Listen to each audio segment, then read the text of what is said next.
Kalau kalian memang ingin mendapatkan sesuatu yang kalian mau, which is like a scholarship, you have to try, you have to work hard.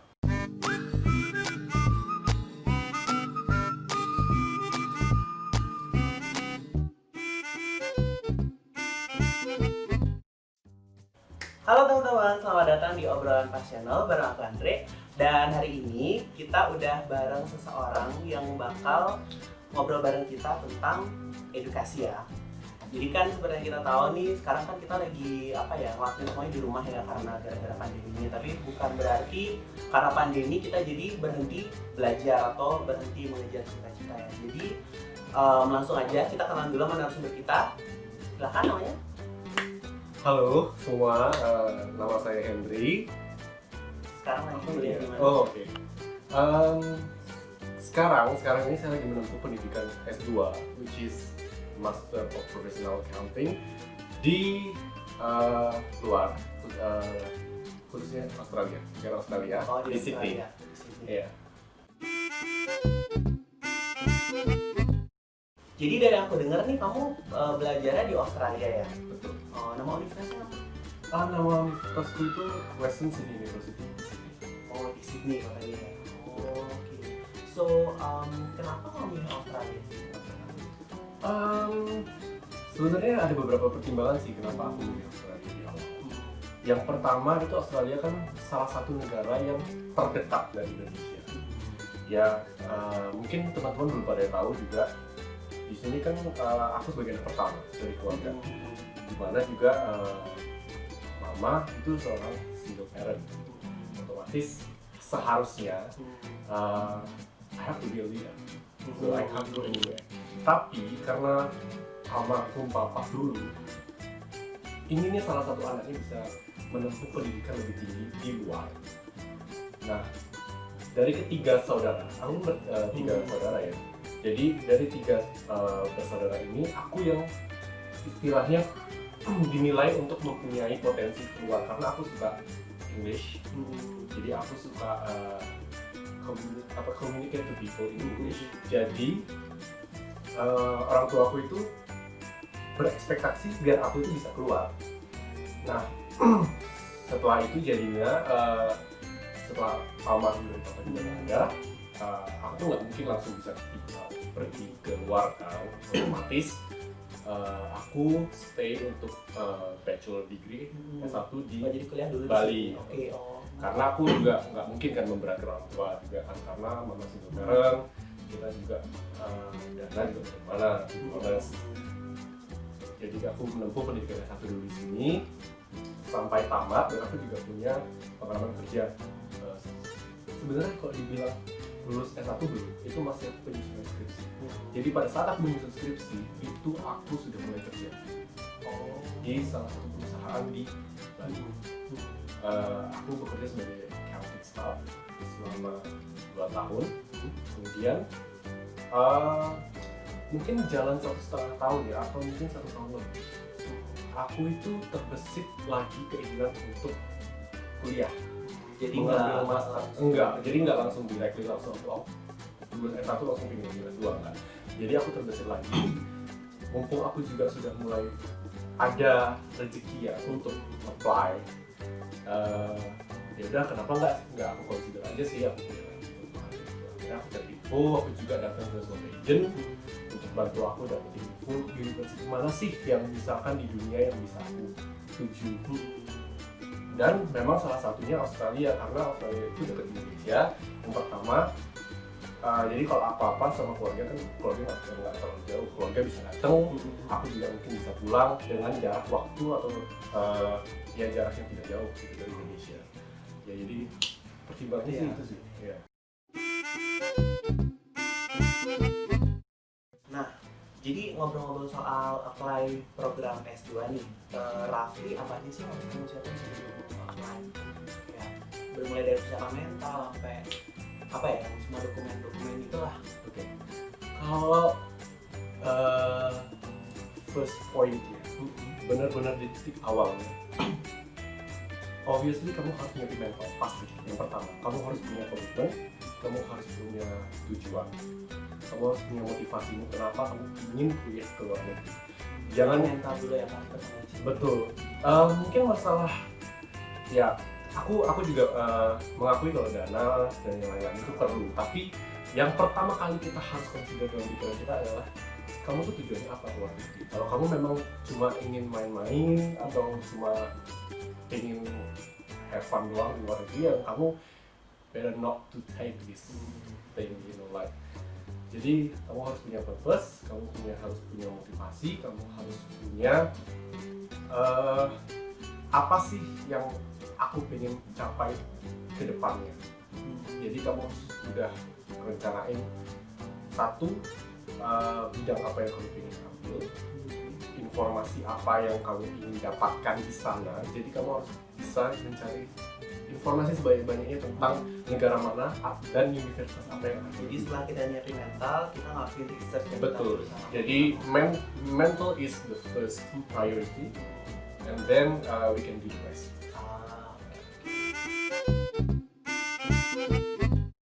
Sekarang kan kamu sedang menempuh nih pendidikan S2 di Australia ya. Nah, rencana kamu apa sih setelah lulus dari program master ini? Well, I have a lot of plans actually. Jadi sekarang kan tahun kedua, mau masuk tahun kedua. Jadi aku master accounting ini sebenarnya 2 tahun. Plan yang bakal aku ambil ke depannya pasti aku bakal masuk ke dunia kerja lagi, obviously, pasti itu salah satunya dengan ilmu yang lebih daripada kemarin pada saat aku S1. Kemudian nggak munafik juga sih ya kalau misalkan kita sudah lulus di luar negeri, apalagi kita sudah mengeluarkan sebesar effort sebesar ini, waktu, tenaga, duit juga. Jadi nggak munafik juga, pasti kita akan mencari pekerjaan yang jauh lebih besar, entah itu dalam chance, opportunity, salary, maybe gaji, pasti kita bakal cari. Nah, planku ini sih, aku sebenarnya punya 2 plan. Kalau misalkan aku lulus, entah aku bakal apply langsung keduanya, aku bakal balik ke Indo, tapi aku bakal apply suatu job opportunity di kota-kota besar, like maybe Jakarta, or aku bakal apply di Australia langsung. Karena gini nih, mungkin teman-teman bisa jadi ini pertimbangan juga kalau untuk kuliah khususnya ke Australia. Kalau kalian ngambil master yang which is itu 2 years, kalian bisa mendapatkan TR visa, which is temporary visa. Jadi kalau setelah kalian lulus menjadi student, kamu bakal bisa dapat TR, dan TR itu kamu bisa pakai untuk langsung bekerja tanpa kamu harus lagi memenuhi syarat apapun. Karena kamu sudah seorang master student, kamu dinilai sudah bisa praktek langsung ke lapangan, kamu sudah mendapatkan TR. Dengan TR itu kamu bisa bekerja selama, I'm not sure, maybe 2 years I think in Australia. Jadi Australia government itu memberikan kamu job opportunity for especially for master students untuk bekerja di Australia dengan TR itu yang kamu dapatkan setelah kamu lulus. Sambil kuliah S2 Ya. sambil bekerja juga. Bukan sambil kuliah S2 sih. Setelah lulus. Jadi setelah lulus kamu akan mendapatkan TR namanya. TR ini adalah like a middle step, like jembatan kamu untuk dari student visa. Kalau kamu ingin menetap tinggal di Australia atau memang kamu ingin kerja di Australia, karena kita tahu kan kalau Australia pasti dari segi ekonomi itu lebih tinggi dari Indonesia, pasti salary juga lebih tinggi dari Indonesia. Orang pasti banyak yang ingin untuk kuliah di Australia karena melihat chance peluang job opportunity-nya lebih besar dari Indonesia. Of course, pasti mereka berjuang untuk TR ini setelah lulus. Nah, dari TR ini mereka bisa mengumpulkan poin. Oh, ada poin. Poin ini mereka kumpulkan, jadi mereka kerja poin selama 2 tahun kalau nggak salah. Kalau nggak salah mungkin 2 tahun TR ini berlaku, kalian dikasih kesempatan untuk bekerja, dan dari pekerjaan 2 tahun ini kalian bisa mengumpulkan poin itu bisa memberikan kesempatan kalian lagi untuk mendapatkan atau untuk apply PR, permanent resident, which is you can go back and forth to Australia as many times as you want. So Itu kalau udah mereka tinggi. atau poin tertentu? If you, kalau kamu sudah mendapatkan poin minimum, Ah. jadi ada batas minimum yang harus kamu capai untuk kamu bisa apply PR. Kebanyakan sih international students pasti ngejarnya itu. Ya. Tapi kalau for me, mungkin itu salah satu tujuanku juga. Ya, planku mungkin itu. Tapi itu bukan my priority plan. Oh. Jadi aku bakal, mungkin kemungkinan besar aku bakal balik ke Indonesia. Because my family is here, they still need me, and my country still needs me. Oh, oke. Ya, keren banget ya. Nah, terus kan ada tuh sering menurutku ini kayak stereotipnya orang-orang kalau kamu mau ambil program master itu berarti kamu mau lanjut ke dunia pendidikan. Menurut kamu gimana? Karena tadi kamu bilang kan setelah kamu lulus master, planmu adalah untuk kembali ke dunia pekerjaan ya, instead of pergi ke dunia pendidikan gitu. Nah, menurut kamu tuh gimana? Kamu ada tertarik nggak sih ke dunia pendidikan, kayak jadi pengajar gitu? Well, kalau dibilang ketertarikan orang tuh beda-beda. Kalau misalkan ditanya, kamu tertarik nggak sih kalau kamu terjun ke dunia education, which is you can be a lecturer, maybe?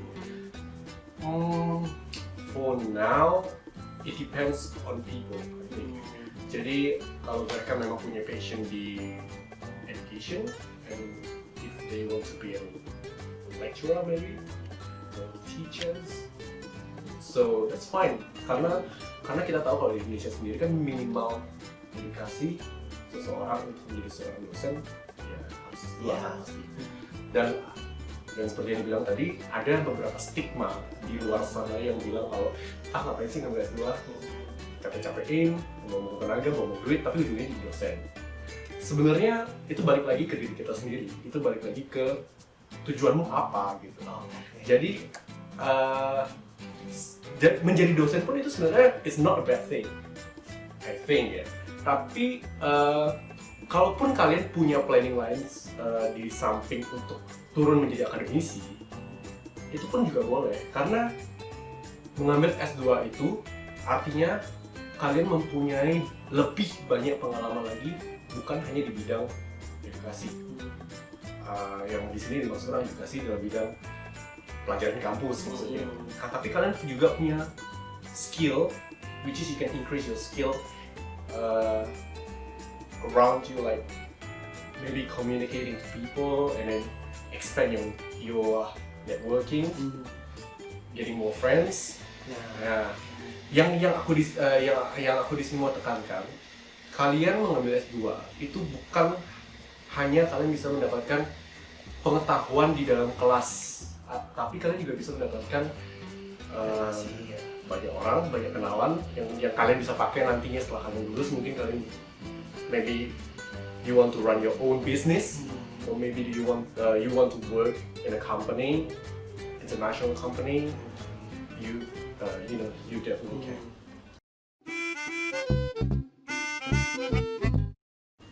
Nah, bicara soal kehidupan berkuliah nih, berarti kan kamu di sana berbaur juga sama orang-orang di Australia. Itu ada culture shock apa sih yang pernah kamu rasain begitu pertama kali? Banyak banget sih. Banyak. Apalagi orang Asia sama orang Australia. Tapi yang paling mencolok deh menurut kamu apa?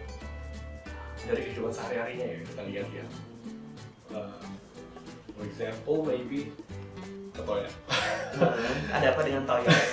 Ke toilet nih, misalkan kalau kita orang Indonesia kita mau buang air besar, contoh, kalian ke toilet, kalian buang air besar, kalian bersihnya pasti pakai gitu kan, flush atau maybe semprot pakai air gitu kan, ada alatnya. Tapi kalau orang Australia, they don't use that thing. Cuma ada. They use toilet paper. Oh, cuma ada toilet paper aja. Yeah, you know, the first time I arrived in Australia, I was like, oh god. Iya, mungkin. Do I have to do this? Like, jadi, tapi lama-kelamaan ya mau nggak mau kita karena kita di negara orang kita harus menghargai culture mereka. Jadi ya udah aku mulai belajar. Selain itu juga dari ini ya, dari kalau culture lagi dari ini orang Australia itu mayoritas kalau menurutku sendiri ya agak cuek. Nggak seperti orang Indonesia khususnya. Kalau orang Indonesia mungkin terkenal di luar itu wah ramah nih gitu. Kayak misalkan Kalau kita ada kelihatan tersesat kayak ditanya gini. iya betul, apalagi orang Bali kan. Kalau Iya, misalnya iya. ketemu sama orang Bali juga kan pasti greetings each other. Tapi kalau orang Australia mereka kalau kalian jalan di CD-nya sendiri kalian pasang headset atau earphone atau AirPods jadi kalian jalan aja gitu. Ya kita juga harus membiasakan itu. Walaupun mereka cuek itu bukan berarti mereka mad at us. Bukan berarti mereka marah sama kita. Oke, Nah, tapi ya, emang the intinya- way mereka seperti itu ya. Ya intinya jangan baper. Jangan baper aja ya. Oke. Nah, sekarang aku ada 2 amplop. Isinya nanti topik apa yang bakal kita bahas lebih lanjut. Silakan dipilih. Yang mana? Aneh kan? Aneh nggak nih? Enggak, tenang aja, normal kok. Ya, silakan Dita.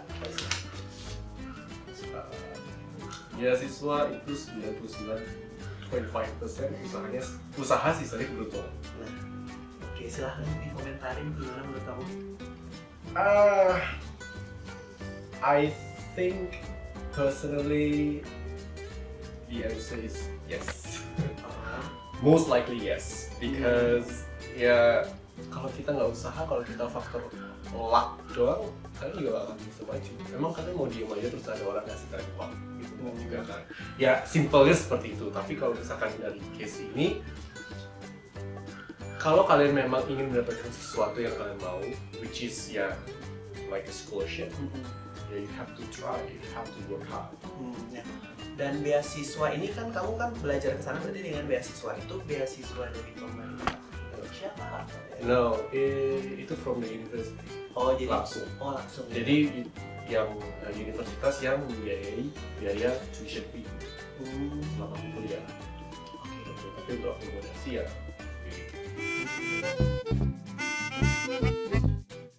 Oke, nah sekarang tadi kan kita udah bahas nih kalau menurut kamu beasiswa itu 90% lebih itu usaha. Bisa nggak kamu sharing ke kita pengalaman suka dukamu apa aja sih?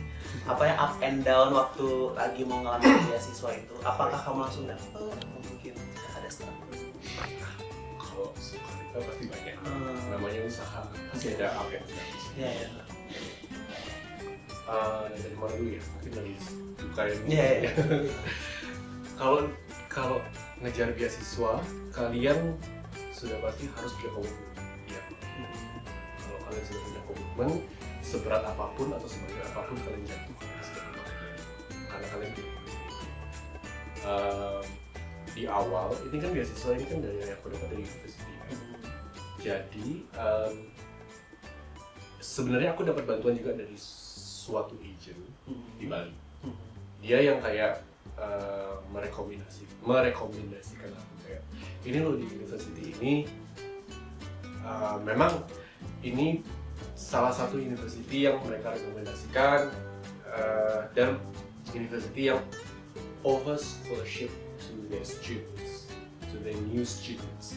Jadi wah lumayan kan itu. Di awal aku mikir kan lumayan, aku bisa beasiswa, aku bisa kuliah S2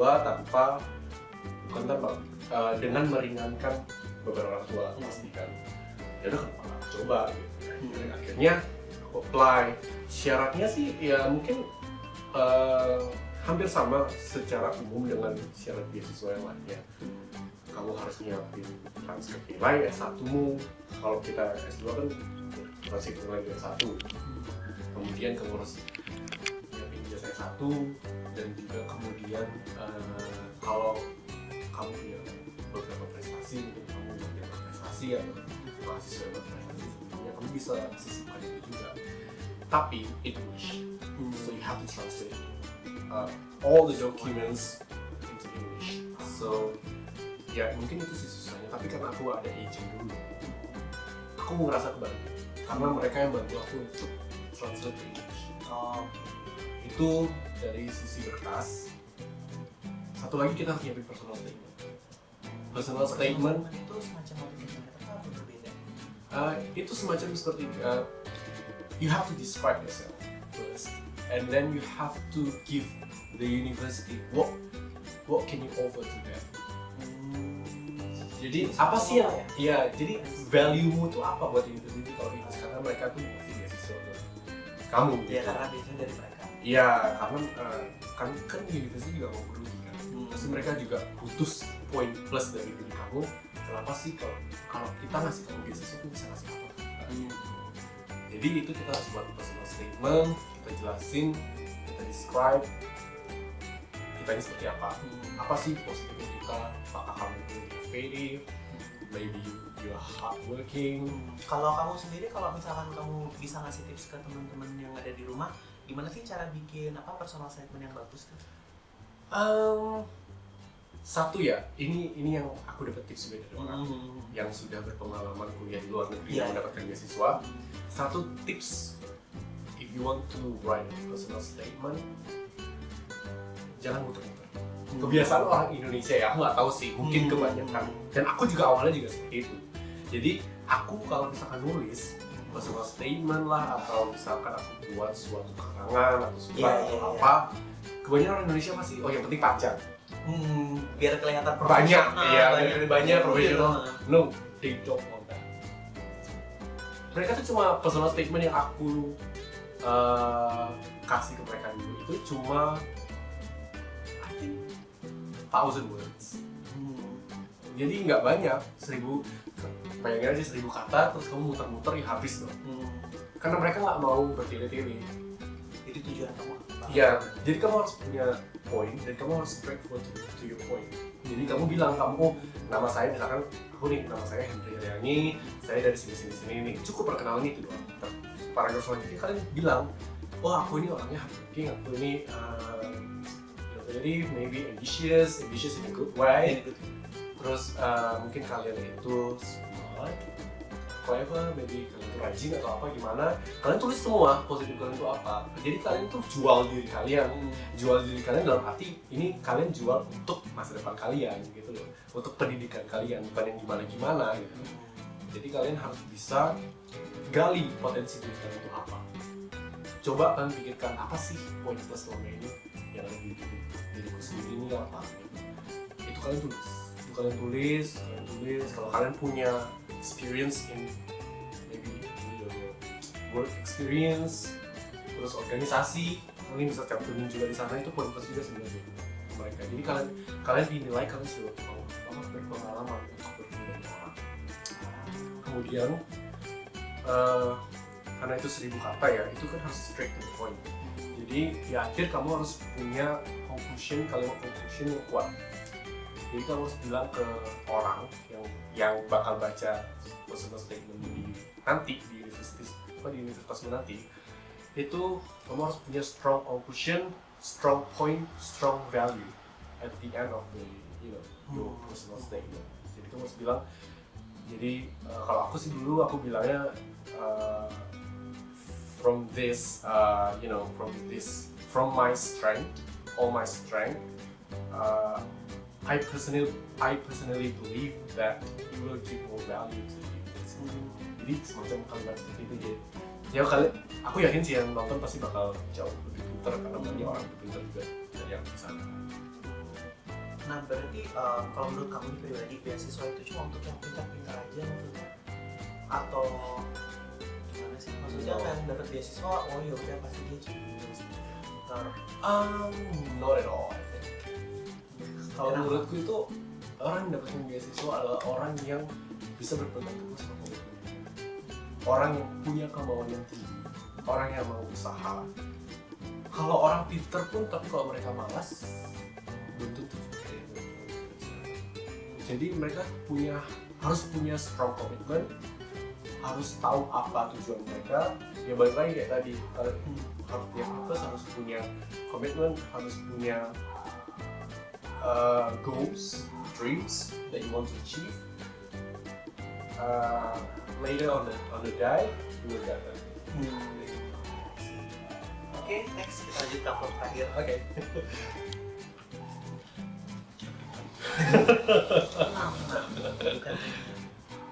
Motivasi anak-anak kayak Iya.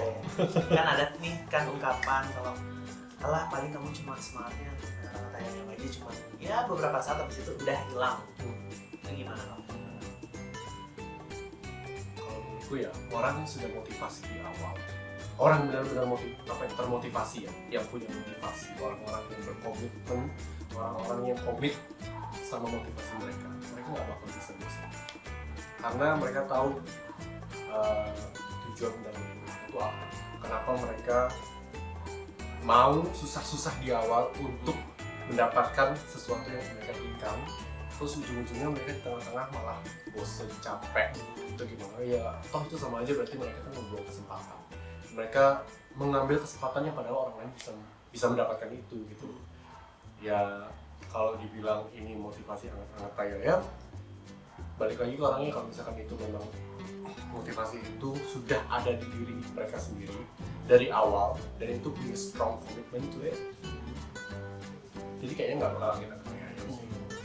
Nah, kalau kamu sendiri nih, kan motivasinya harus kamu jaga terus kan dengan tinggi. Ya. Dan kalau cara kamu nih menjaga motivasi biar tetap semangat terus itu gimana? Kalau aku pasti bakal ingat lagi usaha di awal.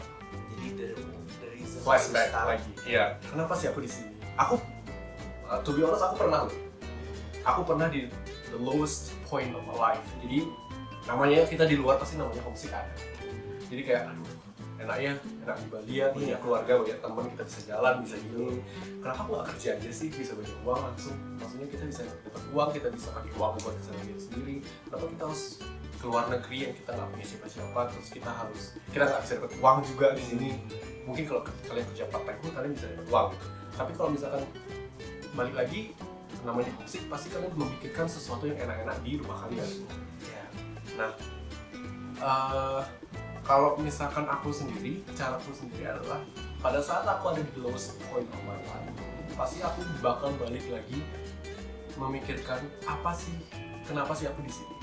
Aku lulus dari sini. Itu yang pertama. Aku bakal ingat usahaku apa, usaha orang tua aku apa, usaha teman-temanku apa. Mereka pasti juga bakal support aku sampai di titik ini. Dan aku kalau misalkan aku kalah sama bagian diriku yang merasa bosan, berarti aku orang lemah dong. Aku bukan orang yang fully motivated. Jadi aku I was faking to my own self. Jadi aku bukan diri sendiri. Itu yang pertama. Yang kedua, aku bakal ingat lagi ini kan keinginan salah satu keinginan orang tua juga. Pertama dari papa juga. Jadi aku bakal ingat lagi sana. Oh, beliau ingin aku kuliah di luar negeri. Aku sudah sampai di sini, di titik ini, di tengah-tengah jalan. Aku nggak boleh nyerah. Jadi never give up. Pokoknya just keep on going, never give up. You know, everyone will support you when you want.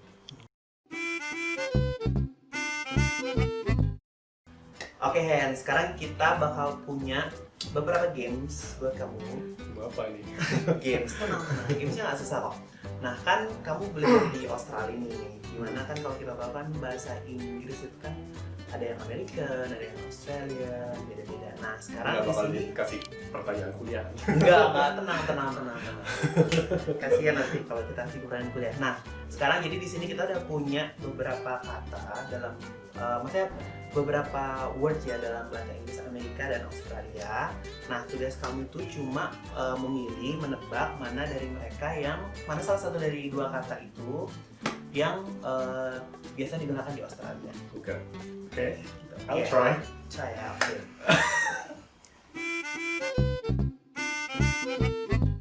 Satu, dua, tiga. Ini aku ketik. Mulai. Trolley. Oke, kalau udah next. Oh my god. I think left. You can answer A or B.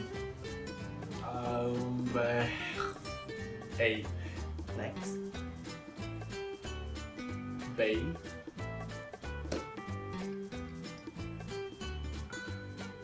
I think.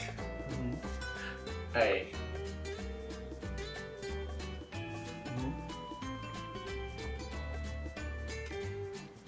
Bay. But. Bay. Okay. Bay, I think. Deal. Bay.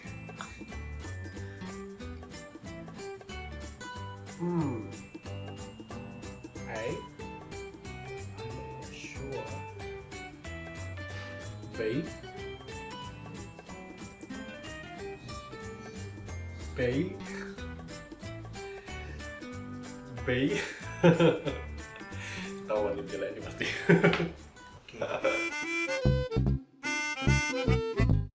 Oke, jadi hasilnya dari game barusan you get Jelek nih. 13 out of 15. Oh, surprising. Cuma salah 2 dong berarti, iya kan? Keren. Thank you. Oke, congratulations. You are officially Australian. No, I'm still official Indonesian. Oke. Ya.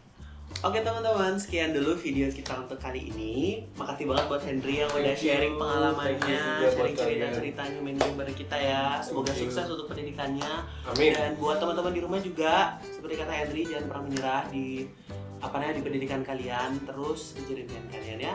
So, stay tune di channel Obrolan Pas dan see you minggu depan. Bye. Bye.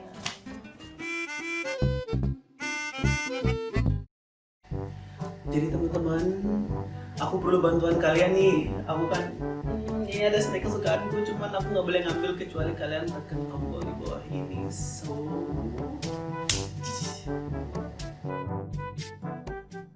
oke.